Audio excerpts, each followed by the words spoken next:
So yeah what's up guys, welcome back to the channel. कैसे हो आप सभी लोग? आई होप आप सभी लोग बढ़िया होंगे और अच्छे से अपने एग्ज़ाम के लिए प्रिपरेशन कर रहे होंगे। तो आज के इस सेशन में हम लोग एच एस थर्ड सेमेस्टर 2026 का जो एबीटी आया है उसका इंग्लिश का पहला सेट डिस्कस करने वाले हैं। जैसे कि आपको पता है कि पेज 13 से शुरू है आपका इंग्लिश, तो उसी का पहला सेट आज हम लोग डिस्कस करेंगे। तो मैं क्वेश्चन विद ऑप्शन और साथ ही साथ हर एक क्वेश्चन के बाद आंसर जो है आपके लिए सेट करके लाया हूँ, तो इसे अच्छे से आप देख लीजिए। ठीक है, चलिए तो बगैर देरी के मैं शुरू करता हूँ आज का ये सेशन। सबसे पहला क्वेश्चन है, the morning in which the narrator made the basket selling girl was. तो वो मॉर्निंग कैसा था? तो कोल्ड था, आपको पता है। ऑप्शन सी इसका करेक्ट आंसर बनेगा। इसके बाद आ जाइए, इसके बाद है question number 2, which word best describes the narrator's emotional state in the story. तो टेंडरनेस एंड लॉन्गिंग। इसके बाद आइए, क्वेश्चन नंबर 3 है, in the early morning Deoli station was lighted by. तो oil lamps and electric bulbs. ठीक है, ये इसका करेक्ट आंसर होगा। इसके बाद है question number 4, how old was the narrator when he first met the girl at Deoli. तो 18 साल। इसके बाद है question number 5, Kalam's parents were widely regarded as an. तो आपको पता है आइडियल कपल। क्वेश्चन नंबर 6 है, Kalam's ancestral house was built in. तो in mid 19th century. Question number 7 है, Zainul Abideen conveyed complex spiritual concepts in very simple. तो आपको पता है तमिल। क्वेश्चन नंबर 8 है, how old was the lawyer when he got involved in the bet with the banker. तो lawyer कितने साल का था? तो 25 साल का था। ठीक है, चलिए। क्वेश्चन नंबर 9 है, on which date was the lawyer imprison. तो लॉयर जो है वो किस डेट पर उसको जो है इम्प्रिजन किया गया, कैद में लिया गया। तो 14 नवंबर 1885। क्वेश्चन नंबर 10 है यहाँ पर, what are the two things that were rejected by the lawyer in his first year of imprisonment. तो टोबैको एंड वाइन। ठीक है, तो ये जो है द बेट का है और द बेट का एमसीक्यू सजेशन मैंने ऑलरेडी ला दिया है अपने चैनल पर। अगर आपने नहीं देखा तो जाकर जो है चैनल से सर्च करके उसे देख सकते हैं। पूरे एमसीक्यूज मैंने आपको करवाए हैं द बेट के। क्वेश्चन नंबर 11 है, the two siblings of the poet are. तो उसके दो सिबलिंग्स कौन है? तो अरु एंड अबजू। ऑप्शन ए इसका करेक्ट आंसर बनेगा।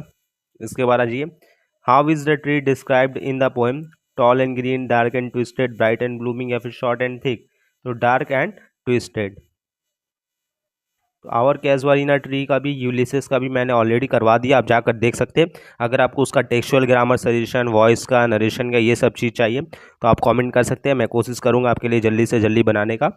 क्वेश्चन नंबर 13 है, the phrase hot tears blind mine eyes expresses. तो ये क्या दिखाता है? सौरों को दिखाता है।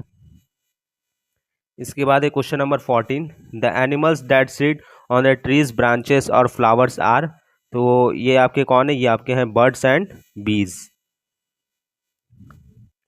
इसके बाद आइए, क्वेश्चन नंबर 15 है, the sleepy cows moving towards their pastures. Question number 16 है, Telemachus is the name of Ulysses. तो यूलिसेस के सन का नाम रहता है टेलीमेकस। इसके बाद आइए, it little a profits that an idle king. The idle king refers to, तो यूलिसेस है ना। चलिए, इसके बाद आएंगे question number 18, Ulysses introduces his listeners to his. तो अपने सन को इंट्रोड्यूस करता है उनके सामने। अच्छा, in the phrase the vessel puffs, the word puffs is associated with to sail. अच्छा, while discharging the duties of king Ulysses feels dissatisfied. इसके बाद ये यहाँ पर जो है आपका जो है ड्रामा जो है राइडर्स टू द सी, उसका क्वेश्चन आ गया है, where was Bartley taking the horses to Galway fair. आपको मैं बता दूं कि इसका भी राइडर्स टू द सी का भी मैंने 50 एमसीक्यूज आपको करवा दिया, आप जाकर चैनल से देख सकते हैं। क्वेश्चन नंबर 22 है, is she coming to the pier in the line sea refers to. तो Maurya. Question number 23, according to Maurya the wind was raging from the south and west. Question number 24 है, what kind of drama is Riders to the sea. Riders to the sea जो है वो कैसा drama है? तो याद रखिएगा one act tragedy है। अच्छा, उसके बाद है question number 25, what did Kathleen take out from the bundle given by the young priest, तो अब bit of shirt and stocking, option B इसका करेक्ट आंसर बनेगा। चलिए इसके बाद आपका आ जाता है टेक्सचुअल ग्रामर, ध्यान से सुनिएगा। यहाँ पर क्वेश्चन नंबर 26 है, the tree is large and magnificent, the tree wears the creepers like a scarf. ठीक है, इसको जो एक सिंपल सेंटेंस में बनाना है। आइए नीचे से हम लोग देखते हैं। The tree is large and magnificent and, आपको पता है एंड हम लोग नहीं लगाते, एंड लगाते तो ये कंपाउंड बन जाएगा, तो ये यहीं पर गलत हो गया। ऐसे आप देखिए, मैं आपको यहाँ पर बताना चाह रहा हूँ, ठीक है ना। आप लोग, मैं मानता हूँ कि आप में से बहुत सारे स्टूडेंट्स ने एबीटीए कर लिया है, लेकिन ये सेशन आप फिर भी देखिए, क्योंकि बहुत सारे ट्रिक्स, बहुत सारे कैसे आपको एग्जाम में अप्रोच करना है क्वेश्चंस को, वो मैं आपको बताऊंगा कि आपको जो है सो ऑप्शन को काटते जाना है, ठीक है ना। फिर करेक्ट आंसर जो बच जाएगा वो आपको खुद मिल जाएगा, ठीक है। तो यहाँ पर देखिए एंड हम लोग कंपाउंड में यूज़ करते हैं, तो सिंपल में नहीं लगाएंगे, तो इस ऑप्शन को काट दीजिए, यहाँ पर आपको ध्यान ही नहीं देना है। इसके बाद आइए, being large and magnificent the tree is wearing a scarf of creepers, ठीक है। इसके बाद आइए, द ट्री विच इज, विच तो हम लोग कॉम्प्लेक्स में लगाते हैं, ये भी नहीं होगा। The large and magnificent trees wears the creepers like a scarf, देखिए ये सही है, क्योंकि यहाँ हमने इसको एक एडजेक्टिव के तौर पर बना दिया ट्री के साथ एसोसिएट करके, और ये इसको बना दिया हमने सिंपल, तो ऑप्शन ए इसका करेक्ट आंसर बन जाएगा। क्वेश्चन नंबर 27 है, do you want to buy a basket, she asked, इसको इनडायरेक्ट स्पीच बनाना है। पहला क्या है, she asked that if I wanted to buy a basket, ठीक है। देखिए यहाँ पर डैट और इफ एक साथ नहीं लगाएंगे हम, आपको पता है यहाँ जब इंट्रोगेटिव बनाते हैं हम लोग इफ का इस्तेमाल करके, जब शुरू में हेल्पिंग वर्ब रहता है तो यहाँ हम लोग सिर्फ इफ लगाते हैं, ना कि डैट, तो ये ऑप्शन यहीं पर कट गया। She asked if I want तो नहीं होगा, जाहिर सी बात, यहाँ प्रेजेंट में है तो हम इसको पास्ट इंडिफिनिट कर देंगे, तो वांटेड होना चाहिए, ये भी कट गया। She asked whether I want to buy a basket, यहाँ देखिए वेदर सही है, लेकिन यहाँ वांटेड होना चाहिए था, ये भी गलत है। She asked if I wanted to buy a basket, बिल्कुल सही है, ठीक है। चलिए इसके बाद आइए, क्वेश्चन नंबर 28, यहाँ पर स्प्लिट करना है। We lived in our ancestral home which was built in the middle of the 19th century. Split में याद रखिएगा कि पूरा सेंटेंस में जो जितना भी लाइन है सब आना चाहिए। We lived in our ancestral home, building it was, नहीं ऐसा कोई लाइन नहीं होता, building it was in the middle of the, ठीक है ना, तो ये ऑप्शन यहाँ पर कट गया। We lived in our ancestral home, it was built in the middle of the 19th century, ये बिल्कुल सही है। बाकी अगर आप देखिएगा, our ancestral home was built in the middle of the 19th century, we lived there, ये correct नहीं बन रहा है अप्रोच के साथ। We lived in our ancestral home and यहाँ पर नहीं लगाएंगे, ठीक है। तो यहाँ आपकी के स्प्लिट करना है, तो यहाँ पर जो करेक्ट ऑप्शन बचता है यहाँ पर बी होगा, ठीक है।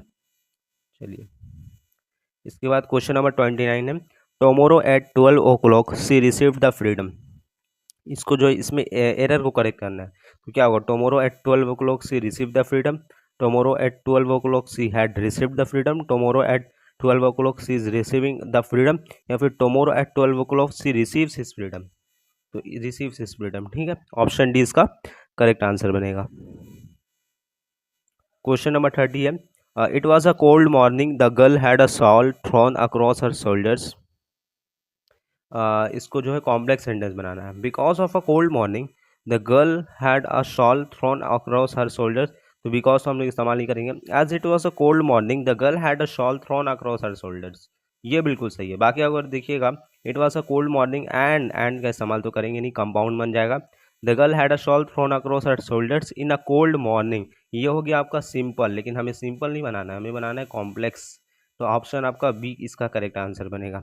तो आई होप कि आपको समझ में आया हो कि ठीक है ना, आपको बता तो बहुत कुछ दिया जाएगा कि हाँ टेक्सुअल ग्रामर के ये आंसर, आप सीखिए कि आंसर करना कैसे, ठीक है ना, क्योंकि एग्जाम में जरूरी नहीं है यही क्वेश्चंस आए, एग्जाम में क्वेश्चंस चेंज हो सकता है, लेकिन आपका अप्रोच कभी चेंज नहीं होना चाहिए, ठीक है। यही मेरा बताने का यहाँ पर मोटिव था।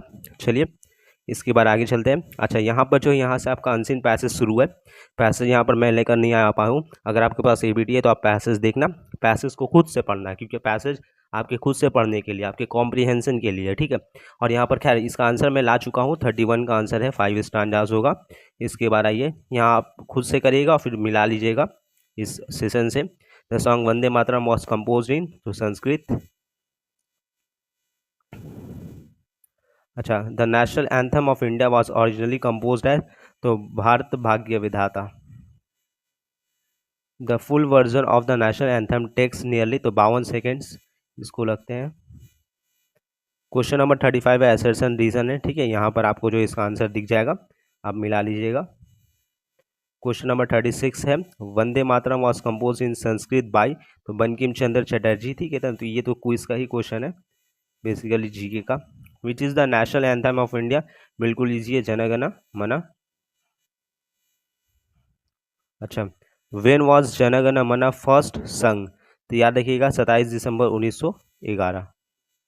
आपको ये सब पैसेज में दिया होगा, ठीक है ना। Question number 39, the Kolkata session of the Indian national Congress took place on, तो 27 दिसंबर 1911 होगा इसका करेक्ट आंसर। इसके बाद last, which song has equal status with Jana Gana मन, तो वही वंदे मातरम। ठीक है, तो आई होप के सेशन आपको अच्छा लगा हो, इंटरेस्टिंग लगा हो और आपको बहुत कुछ सीखने को मिला हो। तो सेशन को अच्छा लगा तो इसे ज़रूर से लाइक करेंगे, अपने दोस्तों तक भी शेयर करेंगे। अगर आपको कुछ डाउट है तो आप कमेंट में मुझसे पूछ सकते हैं। ठीक है, तो इसी तरह अच्छे से पढ़ाई करें और कोई अगला सेशन आप किस पर चाहते हैं आप ज़रूर से बता सकते हैं। मिलता हूँ मैं आपसे नेक्स्ट सेशन में, तब तक के लिए थैंक यू।